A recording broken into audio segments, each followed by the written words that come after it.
CSR is integration of your business with your environmental and social responsibility. And the second thing is to be taking account of the concerns of your stakeholders. So it's about integrating environment, society and business with the concerns of community groups.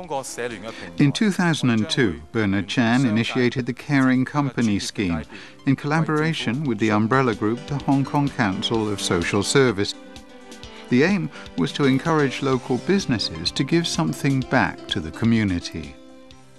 Right now, it is still quite on a voluntary basis, although you start to see in some of the listed companies in Hong Kong, they have their CSR policy published in their annual report. Some of them are even more elaborate. For example, some of these larger companies, they even have a separate report on the CSR.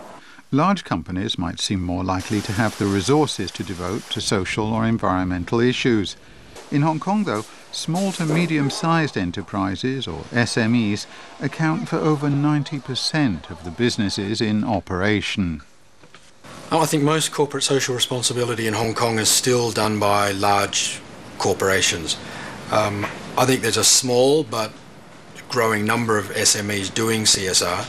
The real problems that they often face is that they don't have the expertise and there's not enough Chinese language material that provides them with concrete ideas and programs of how to do it.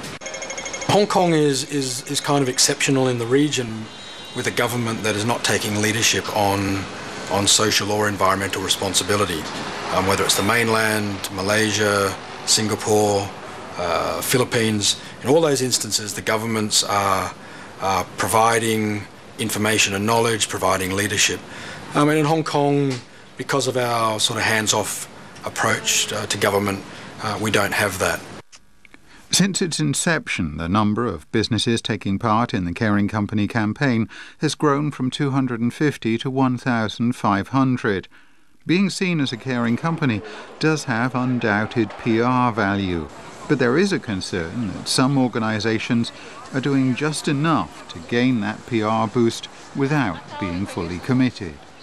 The lesson there is that companies that really just perceive that CSR is about public relations or corporate communications really run the danger of damaging their reputation in the long run by involving themselves in what many people would call greenwashing, which is simply just window dressing to make it look like you're doing something when you're not. Once they do that, even if they do that really just for PR purposes, they're probably going to learn something out of that process. So hopefully, they will not just be doing this for PR, but eventually would do it, actually buy into this whole concept, and then will then actually endorse on it, and then become a responsible, shareholder, responsible operator.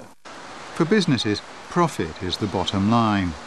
SMEs are often small family companies that may begrudge spending limited resources on social work or environmental issues. In larger companies, for CSR initiatives to be a success, the shareholders have to be convinced that ultimately being a responsible company is in their own best interest. Increasingly, CSR will be part of, you can call that as part of the cost of doing business now. And I believe that shareholders will soon realize that this is something that you have to pay for. And it does enhance the image of the company. Not only enhance the image of the company, it will probably in turn improve the operation, the companies as well. And if a company has developed a good, solid reputation within the community and is able to have demonstrated over the long term that it's been a good corporate citizen in that community, if and when things go wrong, its brand suffers less damage, which is better for business, which is better for shareholder return.